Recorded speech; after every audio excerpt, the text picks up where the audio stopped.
स्वागत आपका और मैं आपके साथ अब्दुल नबी हसन। और इस वक्त बड़ी और अहम खबर यह है कि बिहार में तख्ता पलट हो गया है। एक तरीके से कहा जाए तख्ता पलट तो नहीं, उलट फेर बहुत ज्यादा हुआ है, क्योंकि शुरुआत में रुझान ये बता रहे थे कि महागठबंधन की सरकार बनती नजर आ रही है, लेकिन अब जो रुझान देखने को मिल रहे हैं उसमें एनडीए पूर्ण बहुमत के साथ सरकार बनाती नजर आ रही है। और ये एनडीए के लिए, बीजेपी के लिए, जेडीयू के लिए बहुत बड़ी खुशखबरी के तौर पर है। और एक और अहम चीज ये है कि जेके 24/7 न्यूज वो चैनल है, वो न्यूज चैनल है जिसने एग्जिट पोल में एनडीए को 120 से 130 सीटें दिखाई थी और इस वक्त वही एग्जिट पोल बना है। यानी कि जेके 24/7 न्यूज का एक बार फिर से एग्जिट पोल हुआ है। इसलिए हम कह रहे हैं कि हमारा एग्जिट पोल बेहतर होता है, सटीक होता है। और बिहार के चुनाव में भी यह देखने को मिल गया है। एक और महत्वपूर्ण जानकारी यह है कि इस वक्त अमित शाह का अगर जिक्र करें, पूर्व बीजेपी अध्यक्ष, गृह मंत्री, बीजेपी के चाणक्य, वो भी कार्यालय जा सकते हैं बीजेपी के। और इस वक्त पटना में बीजेपी कार्यालयों में खुशी की लहर देखने को मिल रही है। महत्वपूर्ण चीज यह है कि तमाम बीजेपी के जो लोग हैं, कार्यकर्ता हैं, नेता हैं, वो खुशी का इजहार करते नजर आ रहे हैं। तस्वीरों के जरिए आप देख भी सकते हैं, हमने तस्वीरें आपको दिखा रहे हैं। ये बीजेपी के कार्यकर्ता हैं, क्योंकि अभी ये रुझान है, हालांकि रुझान नतीजों में तब्दील भी होते नजर आ रहे हैं और कई नतीजे बीजेपी के हक में, एनडीए के हक में नजर आए हैं। लेकिन 127 एनडीए को सीटें रुझान में मिलना बहुत अहम हो गया है, बहुत महत्वपूर्ण माना जा रहा है, क्योंकि इस बार के चुनाव में यह माना जा रहा था कि एंटी इनकम्बेंसी और साथ ही साथ नीतीश कुमार की छवि, सुशासन बाबू की छवि, वो कहीं ना कहीं उतनी बेहतर नजर नहीं आ रही थी।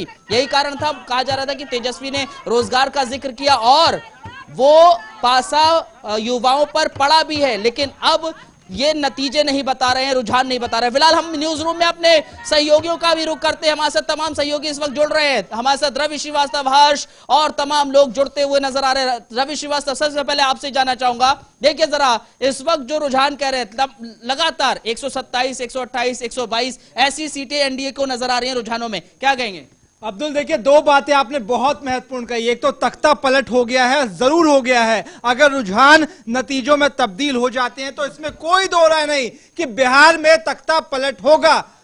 माफ कीजिएगा, अगर ये रुझान नतीजों में तब्दील हो जाते हैं तो एक बड़ा उलटफेर देखने को मिलेगा, जिस बात का जिक्र आपने किया। क्योंकि तख्ता पलट इसे इसलिए कहेंगे क्योंकि जो एनडीए आगे चल रही है उस बढ़त में बहुत मार्जिन है। आप देखिए बीजेपी और जेडीयू में बहुत मार्जिन है। तख्ता पलट इसलिए क्योंकि अगर दोनों पार्टी में मार्जिन जीत का ज्यादा रहेगा तो बहुत संभव है कि बीजेपी सीएम पद के लिए अपनी दावेदारी ठोकेगी और ऐसी स्थिति में तख्ता पलट होगा। दूसरी बात, जो आपने बदलाव की बयान कही, जाहिर तौर पर एक तरफ जहां खुशी की लहर है तो दूसरी तरफ गम का सागर है। गम का सागर उस खेमे में जो पहले एग्जिट पोल से, झूठे एग्जिट पोल से, जिसका हम जिक्र करेंगे। क्योंकि देखिए नतीजे अगर रुझान तब्दील हो जाते हैं तो वो तमाम चैनल झूठे साबित हो जाएंगे जिन्होंने महागठबंधन की सरकार बनाई थी। लेकिन जेके 24/7 न्यूज अपनी विश्वसनीयता के लिए जाना जाता है, जेके 24/7 न्यूज अपनी जिम्मेदारी के लिए जाना जाता है। और आज का दिन ऐतिहासिक है क्योंकि जेके 24/7 न्यूज ने जो कहा था वही आपके। देखिए अब ये समझिए जरा, 2:30 बज चुका है, तकरीबन 2:35-40 हो गया है और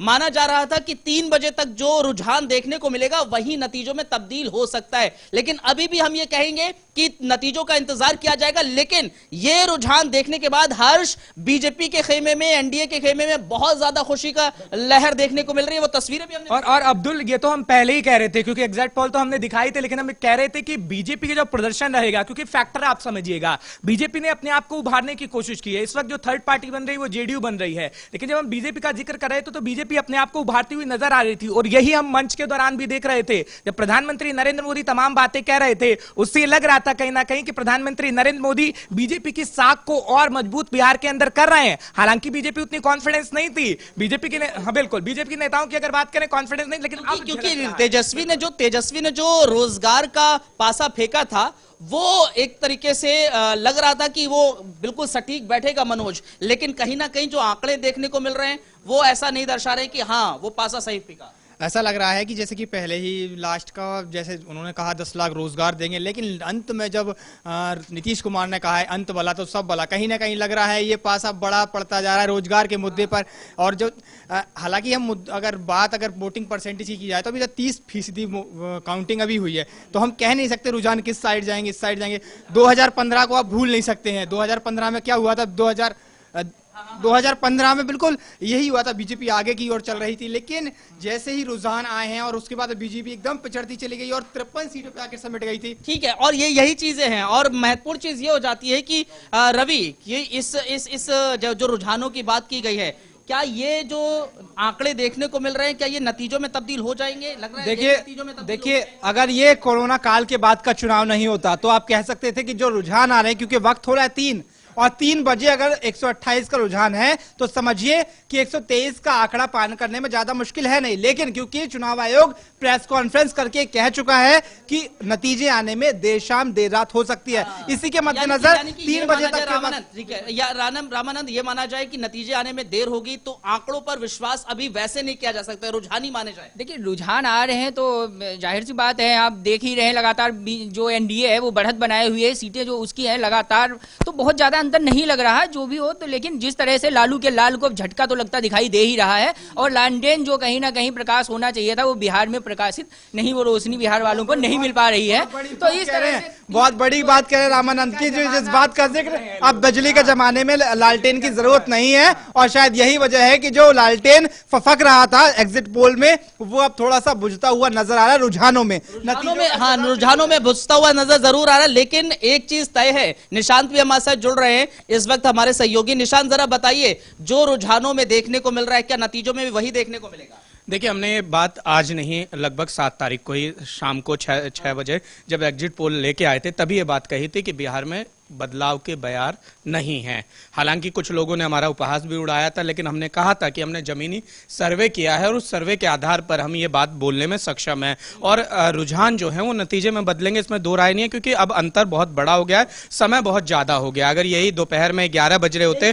तो शायद मैं कहता कि अभी बहुत कुछ बाकी रह गया है, लेकिन अब 1 से 1.5 घंटे में तमाम चीजें क्लियर हो जाएंगी। और इसके पीछे की मैं पहले भी एक वजह कह रहा था, अब भी एक वजह है। लगभग 150 ऐसी सीटें थी अब्दुल, अभी हम देखेंगे तो जहां पर बेहद इर्द गिर्द मामला था।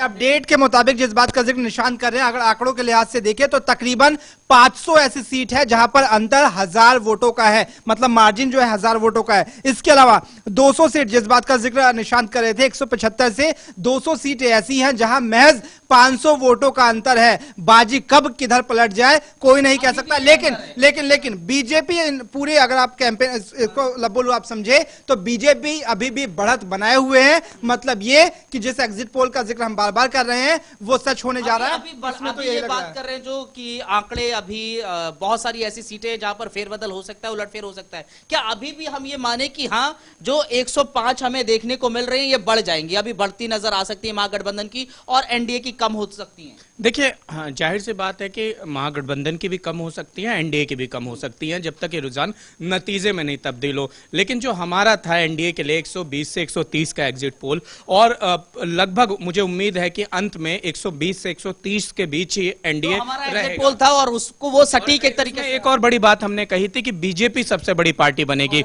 एकमात्र देश में हमारा चैनल था जिसने ये कहा था कि एनडीए की हम जो है सरकार बन रही है। दूसरा हमने कहा था कि बीजेपी सबसे बड़ी पार्टी बनेगी। तीसरा हमने कहा था कि आरजेडी दूसरे नंबर की पार्टी रहेगी। चौथा हमने कहा था जेडीयू को नुकसान होगा, और शायद हमारा जो एग्जिट पोल था पूरा एग्जिट पोल के तौर पर जो बात करें, चारों बात बिल्कुल सटीक साबित हुई। देखिए वोट शेयर के लिहाज से अभी तक के आंकड़ों को देखें, बीजेपी सबसे बड़ी पार्टी। जिस बात का जिक्र निशान ने कहा, आरजेडी लिहाज से देखें अगर टक्कर में तो आरजेडी है। फैक्टर है जो मैं पहले बता रहा था अब्दुल, क्योंकि जेडीयू अब अगर बात करें तो पार्टी कहां पे रह जाएगी वो तो आगे देखने वाली बात होगी, लेकिन सीएम जेडीयू पार्टी का ही होगा। बीजेपी ने एक अच्छा खेल दिया है। निशान बेहतर बता पाएंगे, निशान बेहतर बताएंगे। अगर निशान आपको लगता है कि अगर बीजेपी बड़ी पार्टी बनकर उभरती है तो क्या सीएम पद की दावेदारी के लिए बीजेपी की तरफ से दावा ठोका जाएगा, जिसमें देखिए, सुशील कुमार मोदी और गिरिराज सिंह का भी नाम, अश्विनी चौबे का नाम। देखिए ये कहना जल्दबाजी होगा। अमित शाह बीजेपी की पार्लियामेंट की जो कमेटी है, पार्लियामेंट्री बोर्ड, वो उसकी बैठक हो सकती है, लेकिन मुझे नहीं लगता है कि बीजेपी ऐसा कोई भी दाव खेलेगी।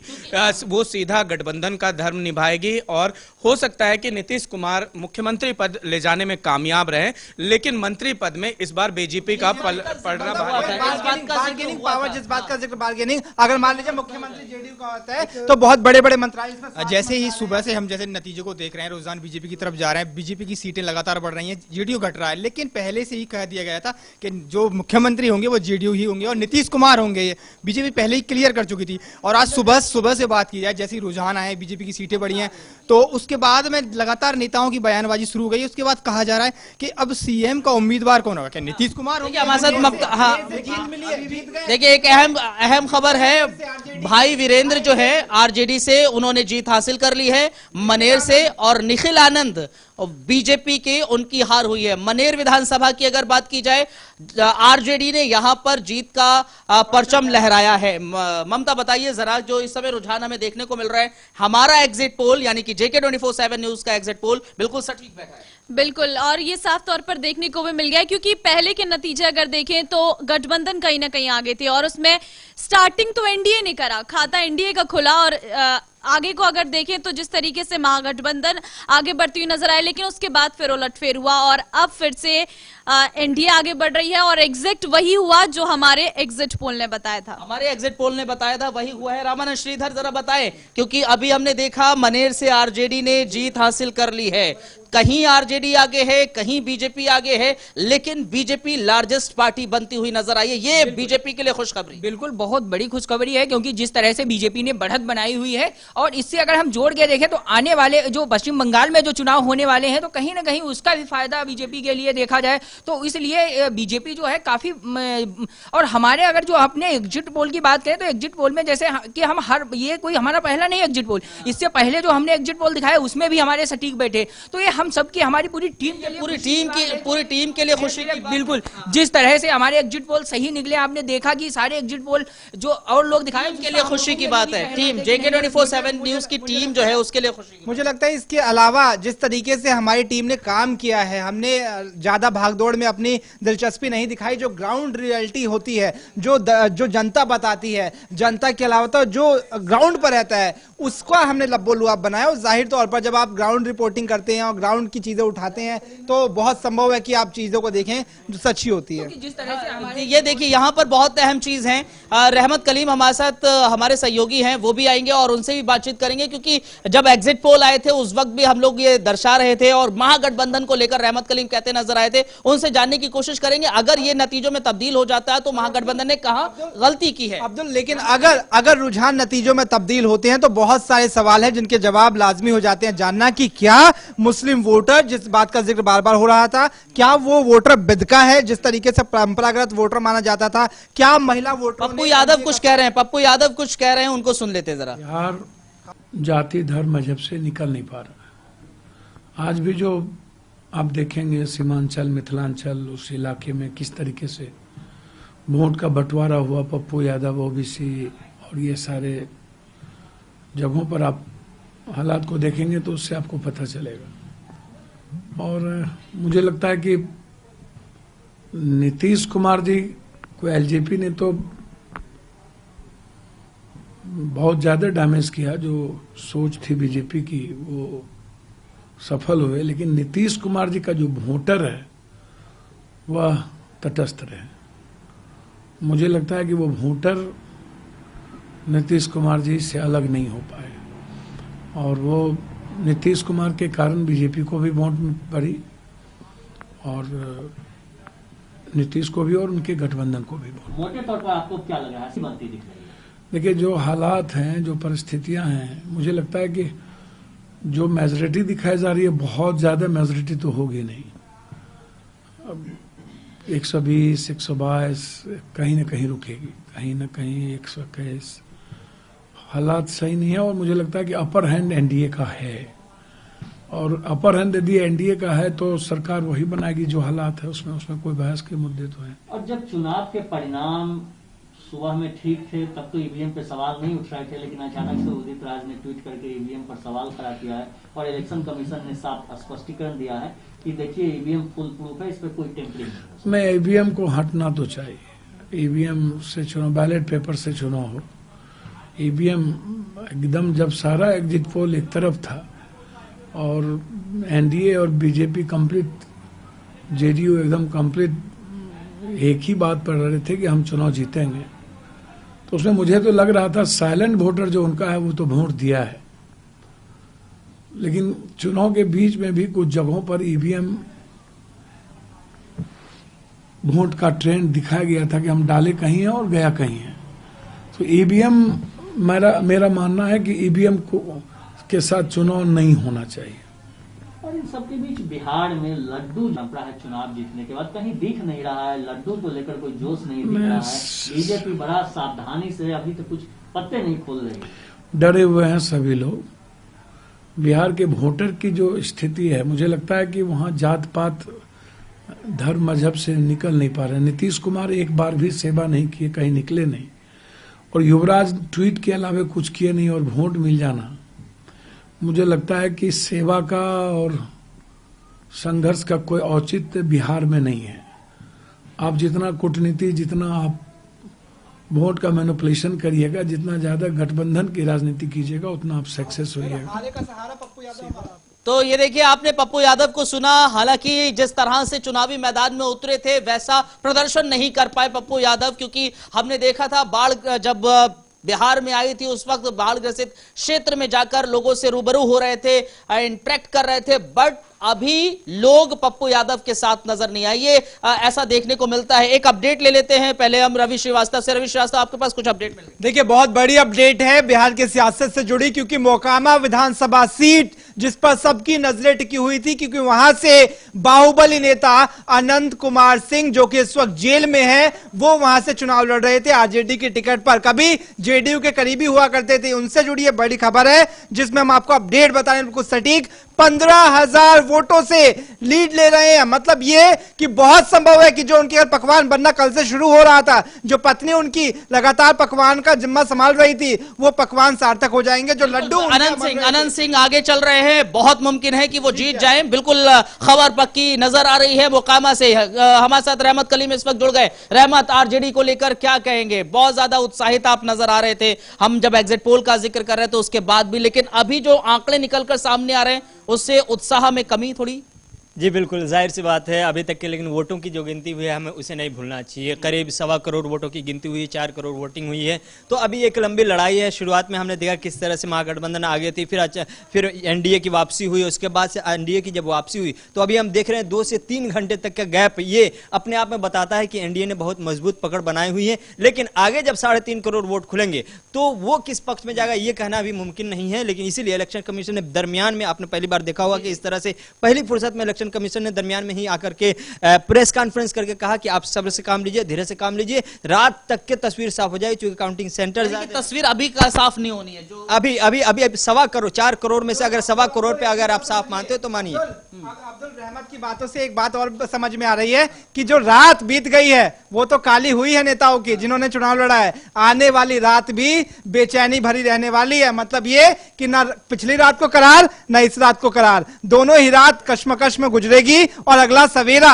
यानी जो कल सवेरा होगा वो तय करेगा कि बिहार का अगला मुख्यमंत्री कौन होगा। बिल्कुल जाहिर तौर पर ये तय करेगा। लेकिन क्या कह रहे हैं? जाहिर सी बात, मैं ये कह रहा कि ये एक अपने आप में बड़ा झटका होगा। बड़ी बड़ी एजेंसियां, बड़े बड़े चाणक्य सब थे, किसी ने भी एनडीए को इस तरह से नहीं कहा था जिस तरह से हमने हमारा चैनल छोड़ करके, बाकी किसी चैनल ने भी, आप जितने भी मेन स्ट्रीम बड़े बड़े घराने मीडिया के, सबों ने जितने भी पैसे किए हो, जो भी खर्च किए हो, सबों ने खर्च करके जो दिखाया था वो महागठबंधन। और एक उम्मीद थी पूरे हिंदुस्तान में हर कोने से कि महागठबंधन इस बार आ रही। लेकिन जब रिजल्ट शुरू में आया हल्की खुशी हुई लोगों को, लेकिन उसके बाद जब बैक किया एनडीए ने, उसके बाद से अभी भी जो लोग, अंतर बहुत हो गया है, अंतर बहुत हो गया, वक्त भी गुजरा और अंतर भी हो गया है। लेकिन अभी भी कुछ 60 से 65 सीटें ऐसी हैं जहां पर 100,000 का गैप है। तो ये अब जब 3.5 करोड़ जब हम वोट की बात कर रहे हैं, जिसकी उम्मीद महागठबंधन को है, कहीं ना कहीं उसमें से कुछ उलट हो सकता है, एनडीए के फेवर में ही जाए या ऐसा हो सकता है। लेकिन एक फैक्टर मैं आपको बताना चाहूंगा कि नीतीश कुमार को जो महिला वोटर है उसने इस बार लाख प्रोपेगेंडा के बाद या लाख तरह तरह की बातों के बाद भी महिला वोटर उसका उनका बना ही रहा। एक छोटे से ब्रेक के लिए इस समय हमें रुकना पड़ रहा है और ब्रेक के बाद इसी विषय पर बातचीत करेंगे और ब्रेक के बाद आपको और भी ज्यादा अपडेट बताएंगे। लेकिन बड़ी और अहम जानकारी यह है JK 24/7 न्यूज का एग्जिट पोल बना है और भी क्या कुछ जानकारियां मिलती नजर आ रही हैं, ब्रेक के बाद तफसील से बताएंगे। बहुत स्वागत आपका और मैं आपके साथ हूं अब्दुल नबी हसन और मेरी टीम यानी कि JK 24/7 न्यूज की टीम पूरी इस वक्त न्यूज रूम में मौजूद है और ये आपको बता रहे हैं क्योंकि इस वक्त जो एग्जिट पोल हमने दिखाया था वो एग्जैक्ट पोल बनता हुआ नजर आया, लेकिन जो रुझान है वो अब नतीजों में तब्दील हो रहे हैं और जो नतीजे कह रहे हैं तकरीबन 14 ऐसी सीटें हैं जहां से नतीजे आ चुके हैं। बड़ी और अहम जानकारी दरअसल इस वक्त यही मिल रही है, ऐसे रुझान लगातार 243 सीटों पर आ गए हैं, लेकिन उनमें से 14 सीटें ऐसी है जहां पर अब नतीजे आ चुके हैं, यानी कि रुझान नतीजों में तब्दील हो रहे हैं। इसमें कई सीट ऐसी हैं जहां पर RJD ने जीत हासिल की है, कई सीट ऐसी हैं जहां बीजेपी आगे चल रही है या बीजेपी ने जीत हासिल की है। जो 14 सीटों पर रुझान आ गए हैं, माफ कीजिएगा, जो रुझान लगातार आ रहे हैं और 14 सीटों पर जो नतीजे सामने आ गए। हमारे साथ लगातार हमारे सहयोगी हैं, चंदन जरा बताइए क्या अपडेट है इस वक्त। देखिए, जिस तरीके से हम शुरुआत से कह रहे थे जब हमने एग्जिट पोल दिखाया कि इस पूरे चुनाव में कहीं ना कहीं वो तमाम न्यूज चैनल, वो तमाम एग्जिट पोल करने वाली संस्था जो महागठबंधन की जीत दिखा रहे थे वो सारे आज गलत साबित हुए और न्यूज और JK 24/7 न्यूज का जो एग्जिट पोल है वो एग्जैक्ट पोल बनकर सामने आया है। जिस तरीके से हमने सीटें दिखाई और जो रुझान इस वक्त आ रहे हैं, अब धीरे धीरे वो रुझान कहीं ना कहीं अंतिम परिणाम की ओर बदल चुके हैं और अंतिम परिणाम में 19 सीटों पर अंतिम आगे होगा। लेकिन चंदन 1:3 का रेशियो है। अगर आप देखें 1:3, आप 14 का बता रहे थे, 14 पे केवल बीजेपी जीती है और अगर महागठबंधन का जिक्र करें तो महज 4 सीटों पर फिलहाल उन्हें जीत हासिल हुई है जब मैं आपसे बात कर रहा हूं। मतलब ये कि अभी बहुत बड़ा अंतर आप देख रहे हैं बीजेपी और महागठबंधन के बीच, और अगर यही अंतर सीधे सीधे बरकरार रहते गया तो आप समझिए कि शाम होते होते तस्वीर ऐसी होगी जिसमें हम देखेंगे महागठबंधन बीजेपी से या एनडीए से कोसों दूर होगी। और एक बड़ी चीज इसके अलावा एक और चीज देखना पड़ेगा, रुझान आना शुरू हो गए हैं बीजेपी की तरफ से। अब जो एनडीए की सीटें हैं 14 सीटों पर जीत दर्ज उन्होंने कर ली है। इसके अलावा RJD की बात करते हो, RJD काफी पीछे, कम से कम 1/3 का उनमें अंतर आ रहा है। लेकिन कुछ सीटें ऐसी हैं जहां पे अंतर कम से कम 1000 वोटों से कम का है, यानी इन सीटों पर कुछ भी हो सकता है। ये एनडीए के पास भी जा सकती हैं और ये RJD के पास भी जा सकती हैं। अपडेट देता हूं, अब तक 4 सीटों पर महागठबंधन की जीत हुई है। महागठबंधन की जीत अब तक 4 सीटों पर हुई है और इसमें अगर देखें कि 14 सीटों पर एनडीए ने जीत का परचम लहराया है। 14 ऐसी सीटें हैं जहां पर एनडीए ने जीत हासिल की है, 4 सीटों पर महागठबंधन की जीत है। बेनीपुर से जेडीयू के उम्मीदवार ने जीत हासिल की है। बहादुरपुर से भी जेडीयू के मदन साहनी जीत हासिल करने में कामयाब रहे हैं। और तो और मनेर की अगर बात की जाए, मनेर से RJD के भाई वीरेंद्र ने जीत हासिल की है। ये अलग अलग जगह पर अलग अलग विधानसभा क्षेत्रों में रुझान अब नतीजों में तब्दील होते नजर आ रहे हैं। देखिए अब्दुल, सबसे बड़ी बात जो हम तमाम जब हम तीनों चरणों की फेज की वोटिंग देख रहे थे तो हम कह रहे थे कि कहीं ना कहीं जो चुनावी सभा में भीड़ उमड़ रही है तेजस्वी यादव की, सबसे बड़ी जो चुनौती थी उनके सामने वो कि वो भीड़ वोटर में तब्दील हो, जो नहीं हुई है। और इस बात की तस्दीक कर रही है ये जो चुनाव के परिणाम आ रहे हैं सामने। और कहीं ना कहीं अब 15 साल बाद भी नीतीश का जो वर्चस्व है बिहार में वो कायम है। और जिस तरीके से हम तमाम एंटी इनकम्बेंसी की बात कर रहे थे, पर ये एक तरीके से हम कह सकते हैं एक अंडर करंट वेव था जिसके परिणाम यहाँ नीतीश को घाटा हुआ है, नीतीश को घाटा हुआ है, यहाँ पर जेडीयू को घाटा हुआ है, लेकिन बीजेपी फायदे में रही है। बीजेपी तो फायदे में रही है इस गठबंधन में, लेकिन अगर आप महागठबंधन का जिक्र कर ले तो वहां किसको घाटा किसको फायदा हुआ है इसका आकलन करने में बहुत वक्त लगेगा। और मुझे लगता है कि अगर रुझान नतीजों में तब्दील हो जाते हैं तो जैसे उत्तर प्रदेश में सपा और कांग्रेस एक साथ आए थे लेकिन नतीजों के बाद दोनों अलग अलग हो गए, ऐसा ही कुछ होगा बिहार में, क्योंकि बिहार में RJD और कांग्रेस एक साथ है। लेकिन अगर नतीजे अच्छे नहीं आए, परिणाम जो सोचकर गठबंधन हुआ था वो नहीं आए, बहुत संभव है कि दोनों अलग अलग राहें पकड़ ले। देखिए बांका से बीजेपी के रामनारायण मंडल जो है वो आगे हैं। हम देख रहे हैं तमाम उन सीट्स पर जिस तरीके से हम, अब एक बड़ी खबर ये कि दिनारा से जेडीयू के जय कुमार सिंह वो पीछे चल रहे हैं। और सबसे बड़ी बात, आप जहानाबाद का जिक्र करते हैं, वहां से शिक्षा मंत्री आते हैं, वो भी पीछे चल रहे हैं। तो तमाम सीट्स पर कहीं ना कहीं बिल्कुल अपडेट अलग अलग जगह से आ रही है। लेकिन एक सबसे बड़ी बात है। अभी तक सबसे बड़ा अपडेट ये है कि 32% वोटिंग अभी तक हुई है, काउंटिंग हुई है। 30% थी, अब 32% हो चुकी है और अभी समय हो गया 3 बजे तक का। और आप सीधे तौर से देख सकते हैं ये काउंटिंग रात तक चलने वाली है और अभी रुझानों के ऊपर नीचे जाने का पूरा मामला है। ये पूरे ऊपर जाएंगे, कोई नीचे जाएगा, लेकिन हो सकता है एनडीए ऊपर जाएगा या गठबंधन नीचे आएगा, ये देखना पड़ेगा। भले ही रुझान और इन वोटों की काउंटिंग में कितना भी समय लगे, पर जो फासला है वो कहीं ना कहीं बढ़ता अंतर बहुत ज्यादा है। मैं उसी बात का जिक्र कर रहा था। 3 बज गए हैं और 30% वोटों की गिनती बता रही है कि अगर 6 घंटों में के लगभग ये पूरा आंकड़ा 30% के लगभग है तो 100% होने में बहुत संभव है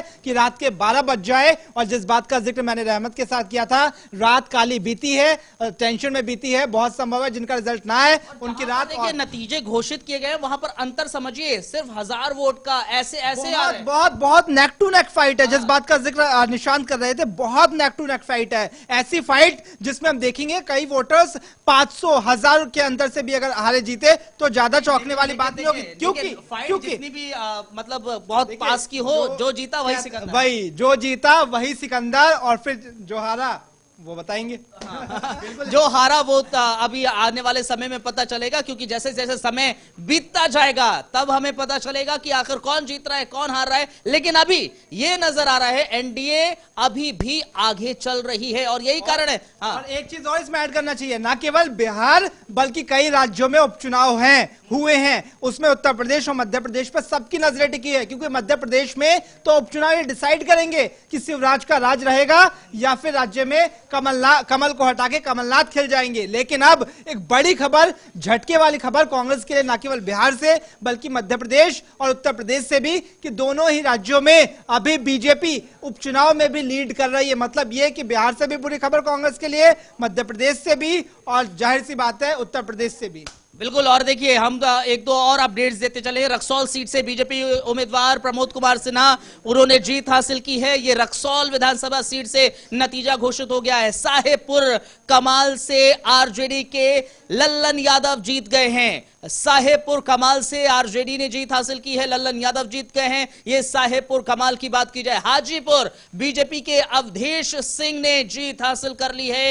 हाजीपुर की अगर बात की जाए, बीजेपी के अवधेश कुमार ने जीत हासिल की है। दरभंगा से बीजेपी के संजय ने जीत हासिल की है। तो ये अलग अलग जगहों से जहां पर नतीजे सामने आ रहे हैं, हम अपडेट देते चल रहे हैं। अब्दुल, एक महत्वपूर्ण अपडेट इसमें यह भी है कि तकरीबन 117 सीटों पर बीजेपी आगे चल रही है और 17 सीटें जीत चुकी है। मतलब 117 सीट जिस पर वो लगातार अच्छी लीड बनाए हुए बैठी है, तो वहीं 17 सीट जीत भी चुकी है। महागठबंधन 104 सीटों पर लीड बनाई है, आगे है, और महज 5 सीटों पर उसने जीत हासिल की है। मतलब रेशियो देखिए, कहां 17 और कहां 4। जिस बात का जिक्र मनोज कर रहे थे कि फासला बहुत बड़ा है, और जैसे प्रतिशत जितना काउंटिंग प्रतिशत बता रहे हैं 32%। हाँ, नहीं देखिए, अगर वोट प्रतिशत के लिहाज से ही देखें तो कई बार ऐसा होता है कि वोट प्रतिशत किसी पार्टी का ज्यादा होता है लेकिन वो सीटों में कन्वर्ट नहीं हो पाता। इसका बेस्ट रुझान अगर आपको देखना है तो पिछले विधानसभा चुनाव के नतीजे। मनोज बताइए। इसमें सबसे बड़ा एक और अपडेट है कि कुछ ऐसी सीटें हैं, 7 सीटें मान लीजिए, वहां पर सिर्फ 200 वोटों का अंतर है। कुछ 15 सीटें ऐसी हैं जहां पर सिर्फ 500 वोटों का अंतर चल रहा है। और इस वक्त की सबसे बड़ी खबर यह है 49 सीटें ऐसी हैं जहां पर सिर्फ 1000 वोटों का अंतर है। यानी कि 1000 वोट जिधर साइड में जाएंगे उस साइड 1000 वोट का अंतर। 49 सीटें ऐसी। इसके अलावा कुछ सीटें ऐसी है जहां 2000 वोटों से अंतर चल रहा है। तो आप सीधे तौर पर देखिए कि ये अंतर बहुत कम है, और जैसे ही ये काउंटिंग चलती रहेगी अंतर और घटेगा। ये अंतर का जो जिक्र हो रहा है, बहुत कम अंतर इस वक्त नजर आ रहा है। चंदन, बिल्कुल, ये जिस तरीके से अब ये बिहार चुनाव जिस तरीके से और इसके मतदान के बाद जो परिणाम आ रहे हैं, आगे बढ़ रहे हैं, अभी भी हम कह सकते हैं कि अगले 2 से 1.5 घंटे में जो जीत और हार की स्थिति है वो पूरे तरीके से साफ हो जाएगी। अभी चुनाव आयोग कह रहा है कि अभी टाइम लगेगा। टाइम है, क्योंकि वोटों की गिनती लगातार जारी है। अगर हम अभी की बात करें तो अभी 1.5 करोड़ वोटों की ही गिनती हो पाई है, और जो बाकी 2-2.5 करोड़ वोट्स हैं उनकी गिनती अभी होनी बाकी है। और सबसे अहम ये हो जाता है कि जिस तरीके से बता रहे हैं हमारे सहयोगी कि कुछ सीटें ऐसी है, लगभग 50 से 60 सीटें, जिनमें जो फर्स्ट कैंडिडेट जो उम्मीदवार जीत रहा है और जो उम्मीदवार दूसरे नंबर पे है, वो मार्जिन महज 1000 से 2000 वोट का है। और आपको पता है कि चुनाव में 1000 से 2000 वोट के मार्जिन को कवर करने में ज्यादा समय नहीं लगता। अब्दुल लगातार हैं। निशान, जरा बताइए कि जो मार्जिन का जिक्र हो रहा है कि बहुत कम अंतर है, यानी कि अभी भी पल्ला किसी का भी भारी हो सकता है आने वाले समय। देखिए, जाहिर सी बात है कि जो वोट की काउंटिंग होती है वो सेक्टर वाइज होती है, पहले एक सेक्टर फिर दूसरा सेक्टर।